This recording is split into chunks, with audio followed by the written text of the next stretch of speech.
जी हाँ, नमस्कार। BSV online classes में आपका हार्दिक स्वागत एवं अभिनंदन। पूर्व की कक्षाओं में हमने अपक्षय, अपर्दन, डेविस का अपर्दन तथा पेंक के अपर्दन के बारे में अध्ययन किया था। अब बात आज हम कर रहे हैं अपवाह तंत्र। अपवाह तंत्र क्या है? अपवाह तंत्र के बारे में विस्तृत रूप से अध्ययन करेंगे। आज का हमारा टॉपिक है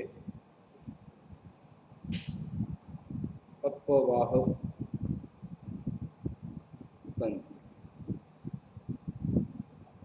यानी इस धरातल पर जब नदी घाटी अपने सहायक क्रम पर चलती है, उस क्रम के बाद में जो स्थलाकृति का निर्माण होता है, उन्हें अपवाह तंत्र की श्रेणी में रखा गया है।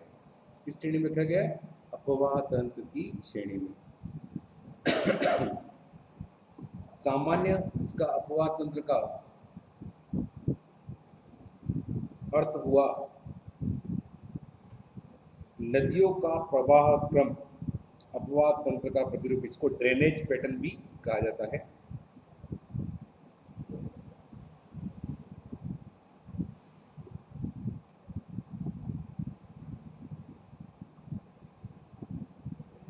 ड्रेनेज पैटर्न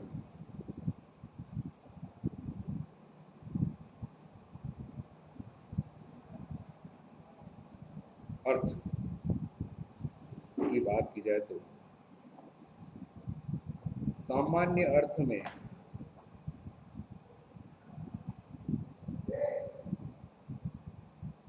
नदियों की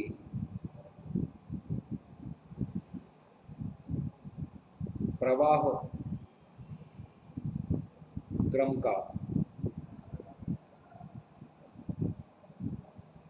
प्रतिरूप अपवाह कहा जाता है।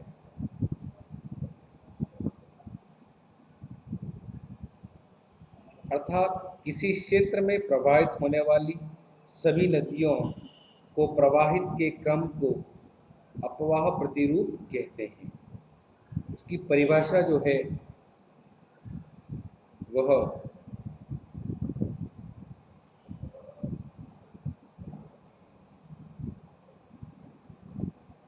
एक मुख्य नदी एवं उसकी सहायक नदियों की धाराओं के क्रम को अपवाह प्रतिरूप कहते हैं। अगर एक मुख्य नदी, अगर यहाँ एक पर्वत है, उस पर्वत से कोई मुख्य नदी निकल रही है, उस मुख्य नदियों के द्वारा उसकी सहायक नदी और सहायक की सहायक नदी जो निकल रही है,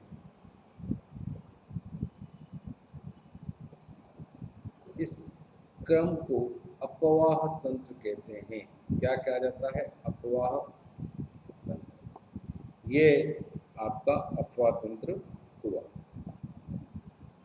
किसी भी दूसरी उसकी परिभाषा, किसी भी प्रदेश या क्षेत्र में अपवाह तंत्र को ज्यामितीय आकार तथा सरिताओं की स्थानिक व्यवस्था को अपवाह प्रतिरूप कहते हैं। तीसरी परिभाषा इसकी जो है वह है अपवाह प्रतिरूप एक विशेष प्रकार की व्यवस्था होती है जिसका निर्माण एक नदी की धारा को सम्मिलित रूप में होता है। किसी क्षेत्र में प्रवाह क्रम अथवा धाराओं के क्रम को अपवाह प्रतिरूप कहते हैं। उसकी अनेक परिभाषाएं हैं अपवाह की। किसी एक निश्चित क्रम को प्रवाहित होने वाली नदियां तथा उसकी शाखा के क्रम के अपवाह प्रतिरूप कहते हैं। यानी कि यहाँ सभी तरह की बातों का मुख्य रूप से यही है कि नदियों के प्रवाह क्रम के प्रतिरूप को अपवाह तंत्र कहा जाता है। अब बात आती है इस अपवाह तंत्र को प्रभावित करने वाले, एक परिभाषा आपको लिखता हूँ। एक मुख्य नदी एवं उसकी सहायक नदियां, आप नोट करना चाहें तो नोट कर लें। सहायक नदियां नदियों की धाराओं की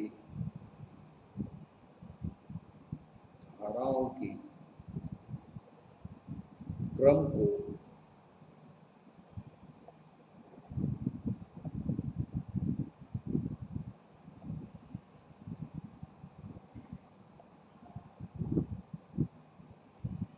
क्रम को अपवाह प्रतिरूप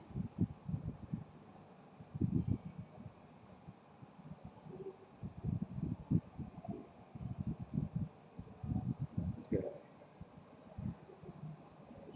अब बात आती है, इस अपवाह को भी कुछ ऐसे भौगोलिक कारक होते हैं जो उसको प्रभावित करते हैं। तो यहाँ हम बात कर रहे हैं अपवाह तंत्र को प्रभावित करने वाले कारक।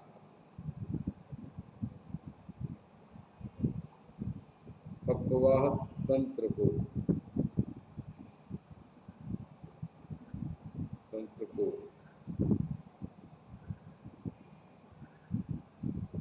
प्रभावित करने वाले कारक। सभी प्रदेशों में समान रूप से अपवाह प्रतिरूप नहीं पाए जाते। ऐसे अनेक उत्तरदायी कारक हैं जिससे अपवाह तंत्र प्रभावित होता है। कुछ अपवाह तंत्र के प्रभावित होने वाले जो कारक हैं उनको हम नोट कर रहे हैं, क्योंकि हर जगह अलग अलग परिस्थिति होती है, अलग अलग भौगोलिक स्थिति होती है, जिससे अपवाह तंत्र वहाँ प्रभावित होता है। पहला है, इसका फर्स्ट है, अपवाह प्रतिरूप में अपवाह प्रतिरूप में नदियों की स्थिति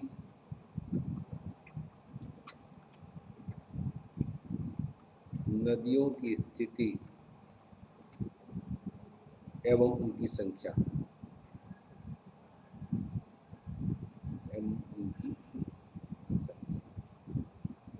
यहाँ पर नदियों की स्थिति कैसी है, नदियों की संख्या को हो सकता है कि नदियाँ कम है ज़्यादा हैं, वो सभी कारक अपवाह तंत्र को प्रभावित करते हैं। दूसरा है, नदी प्रवाह मार्ग में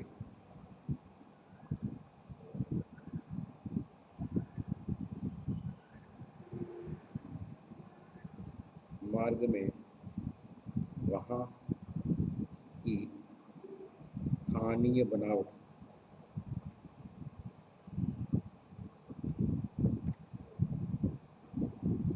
अर्थात उसके मार्ग की बनावट हो सकता है, मार्ग जो है उबड़ खाबड़ भी हो सकता है, समतल भी हो सकता है, टेढ़ा मेढ़ा भी हो सकता है, वह उस अपवाह तंत्र को बहुत अधिक प्रभावित करता है। अगर उबड़ खाबड़ मार्ग है तो उसका अपवाह तंत्र काफ़ी स्लो होगा और अपवाह तंत्र इतना बढ़िया नहीं बनेगा। तीसरी बात है क्षेत्र का ढाल व नदी। किसी क्षेत्र में क्षेत्र का ढाल व नदी, किसी क्षेत्र का ढाल जो है वह अपवाह तंत्र को बहुत अधिक प्रभावित करता है। ढाल कम होने पर अपवाह तंत्र बढ़िया नहीं रहेगा, अपवाह तंत्र कहीं ना कहीं प्रभावित होगा। चौथा है जलवायु दशाएं।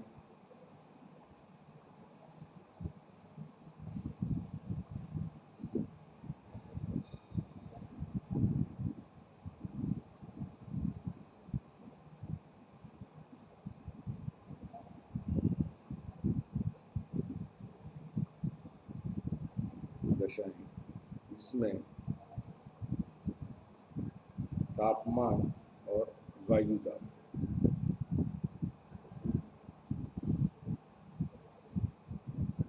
जलवायु की जो दशाएं हैं वह भी अपवाह तंत्र को बहुत अधिक प्रभावित करती हैं। अगर जलवायु में देखा जाए तो वर्षा के मौसम में नदियों के अपने उफान पर होती हैं, गर्मी के मौसम में नदियाँ सूख जाती हैं, जिससे अपवाह तंत्र बहुत अधिक प्रभावित होता है। पांचवा आपका है संरचनात्मक नियंत्रण।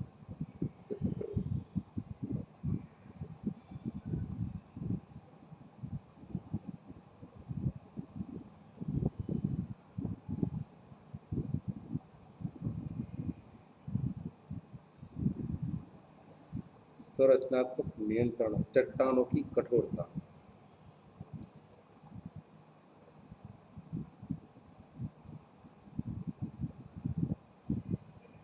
चट्टानों की जो कठोरता होती है, चट्टान भी पानी को बहुत अधिक प्रभावित करता है, अवरोध भी करता है, जिससे अपवाह तंत्र का भी प्रभावित होता है।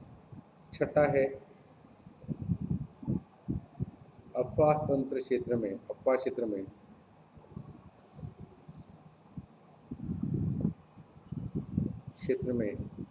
वर्षण की प्रकृति की मात्रा, वर्षा की मात्रा जो होती है उसको वर्षण की मात्रा बोलते हैं। वर्षण की प्रकृति व यानी कि जहाँ अत्यधिक वर्षा वाले क्षेत्रों में भी अपवाह तंत्र आपको कम देखने को मिलेंगे और कम वर्षा वाले क्षेत्रों में अपवाह तंत्र आपको अधिक देखने को मिलेंगे। अतः अपवाह क्षेत्र अवर्षण की प्रकृति व उस मात्रा पर भी बहुत अधिक प्रभावित करती है, ये भी प्रभावित करने वाले प्रमुख कारकों में है। सातवां है विवर्तनिक घटनाएं।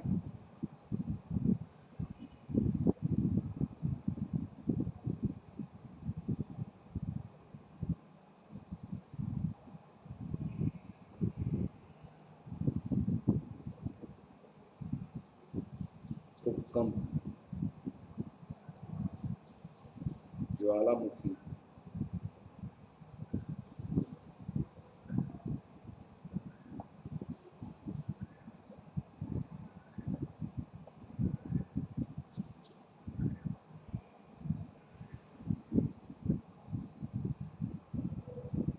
भूस्खलन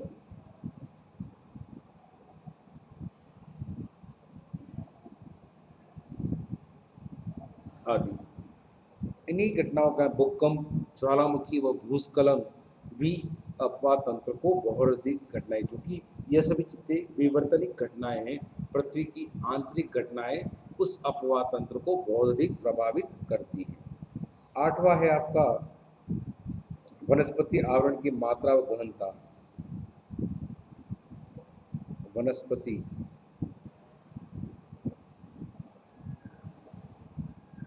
आवरण की मात्रा व गहनता।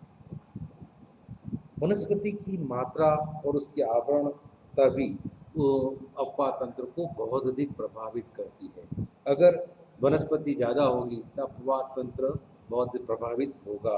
अगर ज़्यादा घनी वनस्पति होगी तो भी अपवाह तंत्र कम होगा, और कम वनस्पति भी अपवाह तंत्र को प्रभावित करती है।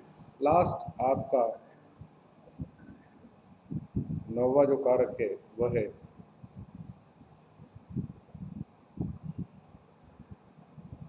अन्य कारक में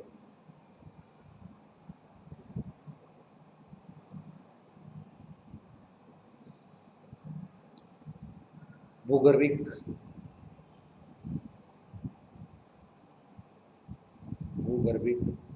संरचना और वलन व भ्रंश, यानी कि धरातल की बनावट, उसकी संरचना, वलन क्रियाएं जिससे चट्टानें अपने आप पे आधारोपित हो जाती हैं, भ्रंशन क्रिया के द्वारा भी भूगर्भिक जो घटनाएं होती हैं उसके द्वारा भी अपवाह तंत्र बहुत अधिक प्रभावित होता है। ये तो हुआ अपवाह तंत्र को प्रभावित करने वाले आपके कारक। आगे हैं अपवाह तंत्र के प्रतिरूप के प्रकार। अब बात आती है कि अपवाह तंत्र कितने प्रकारों का होता है, कौन कौन से प्रकारों का होता है, उसके बारे में हमें जानना बहुत आवश्यक है। तो अपना अगला है अपवाह तंत्र के प्रकार।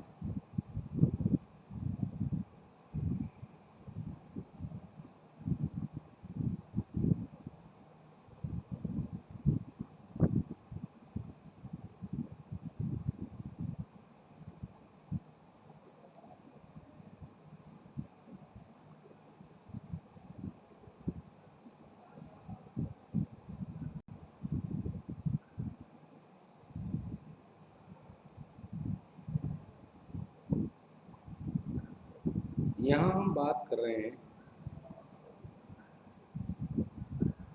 अपवाह तंत्र के। विश्व के सभी भागों में समान भौगोलिक विशेषताएं नहीं होती हैं, और न ही वहाँ पर ऐसी कोई विशेषताएं पाई जाती हैं।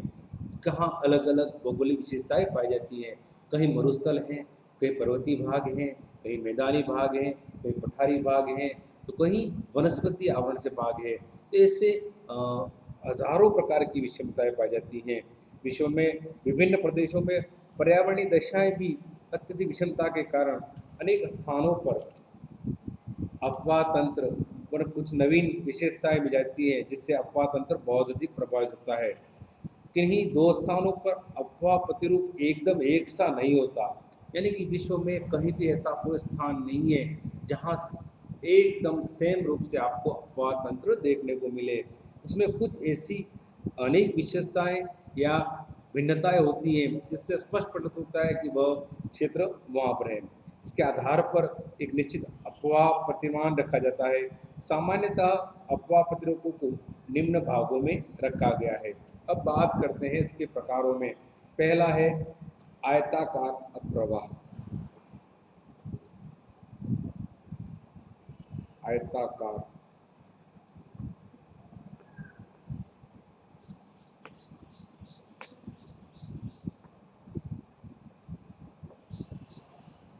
अपवाह प्रतिरूप। अब नाम से ही स्पष्ट है, जो उस प्रकार का आयताकार रूप में पाया जाने वाला प्रवाह अपवाह तंत्र, ये इसकी स्थलाकृति इस प्रकार से होती है।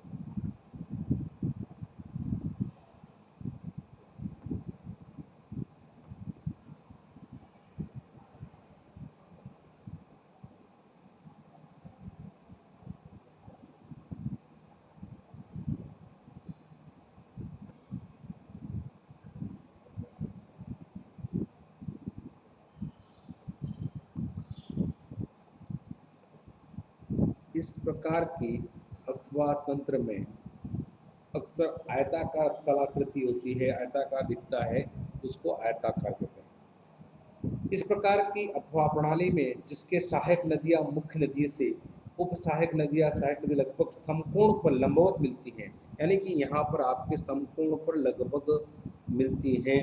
ऐसी इस प्रकार का अपवाह तंत्र उनसे मिलती है। इस प्रकार का अपवाह तंत्र को आयताकार अपवाह तंत्र कहें। इस प्रकार का अपवाह तंत्र उस क्षेत्र में विकसित होता है जहाँ पर शैलों चट्टानों में आयताकार संधियाँ पाई जाती हैं। आयताकार संधियाँ जिन क्षेत्रों में पाई जाती हैं, उन क्षेत्रों में इस प्रकार का अपवाह तंत्र देखने को मिलता है। पहले इन्हीं संधियों में जल प्रवाह प्रारंभ होता है, फिर धीरे धीरे इन संधियाँ चौड़ी हो जाती हैं तथा इससे होकर नदियाँ प्रवाहित होती हैं, तो इस प्रकार के अपवाह तंत्र का निर्माण होता है। इसमें क्या होता है कि जो समकोण पर काटने वाली नदियाँ जो लंबवत चलती हैं, वहीं पर देखने को इसको मिलता है।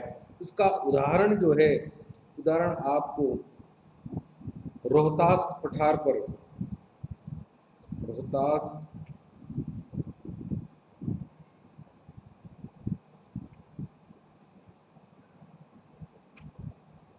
रोहतास पठार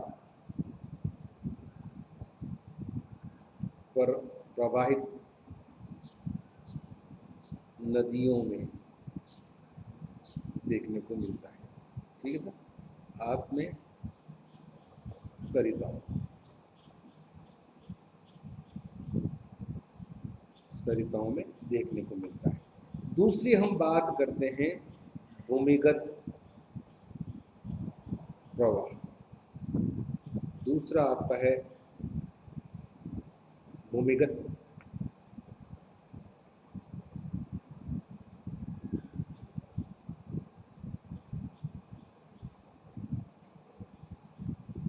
अपवाह प्रतिरूप। ऐसा प्रतिरूप जो जल के अंदर होता है, उसको भूमिगत अपवाह तंत्र देखने, यानी कि चूना प्रदेशों में, कास्ट प्रदेशों में ऐसी स्थलाकृति आपको देखने को मिलेगी। कास्ट प्रदेशों में सतह का जल जो छोटे छोटे घोल रंध्रों, विलय रंध्रों के और कोनार के माध्यम से भूमिगत हो जाता है, जहाँ छोटे पैमाने पर बहुत ही मंद गति से चलने वाली धाराओं का विकास होता है। तो इन स्थलाकृतियों का निर्माण होता है, यानी कास्ट स्थलाकृतियों का निर्माण करती है। अक्सर ऐसा एडियाटिक सागर के समानांतर फैले कास्ट प्रदेश जो यूगोस्लाविया के आसपास का है, दक्षिण के फ्रांस में काजे डिस्ट्रिक्ट तथा ब्रिटेन के सरे प्रदेश में भूमिगत अप्रवाह अधिक दिखाई देते हैं। ब्रिटेन के भूमिगत प्रवाह में अक्सर आपको दिखाई देते हैं। जिन प्रदेशों में चूना प्रदेशों में आपको भूमिगत प्रवाह बहुत अधिक देखने को मिलेंगे। तीसरा है आपका कंटकीय अप्रवाह। कंटकीय अप्रवाह प्रतिरूप। नदी के ऊपरी भाग में ऐसी सहायक जलधाराएं मिलती हैं जिनका प्रवाह दिशा मुख्य नदी के विपरीत हुआ करती है। तो इन नदियों द्वारा निर्मित प्रतिरूप कंटकीय प्रतिरूप कहलाता है। यानी कि नदी के मुख्य मार्ग से दूसरी नदियां बीच में कांटे की तरह काटती हैं, तो इससे प्रवाह को कंटकीय प्रवाह, कंटकीय